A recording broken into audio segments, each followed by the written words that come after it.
বাজারে বেড়েছে কাঁচামরিচ সহ বেশিরভাগ সবজি, পেঁয়াজ ও ডিমের দাম। কোনো কোনো চাউল, চিনি, সেই সাথে প্যাকেটজাত পণ্য, প্রসাধনী সামগ্রীর চড়া দাম নিয়ে অস্বস্তিতে ক্রেতা সাধারণ।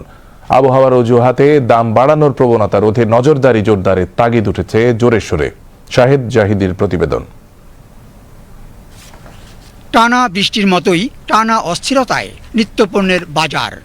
ক্রেতারা বেশি অস্বস্তিতে কাঁচামরিচের দর নিয়ে, আর মরিচের মতোই সবজির বাড়তি দর নিয়ে। তাই বুঝি ক্রেতা প্রতিক্রিয়ায়ও বাড়তি ঝাঁঝ।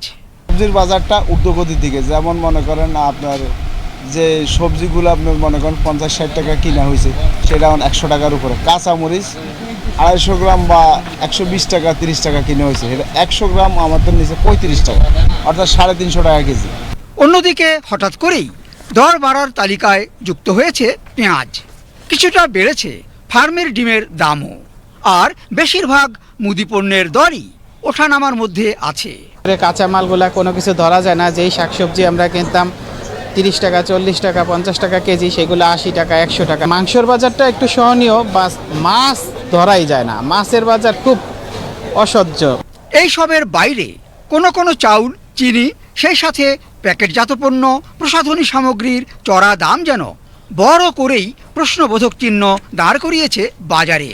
পোলাও চালের দাম অতিরিক্ত বাড়ছে, যেটা আগে ছিল 175 টাকা, সেটা এখন 230 টাকা কিনতে হয়। পোলাও চাল বলেন, নাজিশেল বলেন, কোম্পানির প্রোডাক্টগুলো বলেন, যেটা আমাদের কসমেটিক্স আইটেমগুলা, ডিটারজেন্টগুলো বলেন, কিন্তু এটা কিন্তু একটা সিন্ডিকেট। বিশেষ করে পোলাও চালটা হচ্ছে সিন্ডিকেট। বৈরী আবহাওয়াকে উসিলা বানিয়ে অযৌক্তিক দাম নেওয়ার প্রবণতা, সিন্ডিকেট করে অযথা দাম বাড়িয়ে ক্রেতা সাধারণকে জিম্মি করার মানসিকতা, এই সব কিছু নিয়েই আপত্তি তুলছেন ক্রেতা সাধারণ। যেটা চলছে এটা সংকট না, এটা কৃত্রিম সংকট, আমার আপনার সকলের বানানো। আমি বলবো সরকারের দৃষ্টি এখানে দেওয়া দরকার। সবারই চাওয়া স্বাভাবিক বাজার প্রতিষ্ঠায় নিবিড় নজরদারি বহাল রাখা হোক সব সময়েরই জন্য। Shahed Zahidi, BTV news, Dhaka.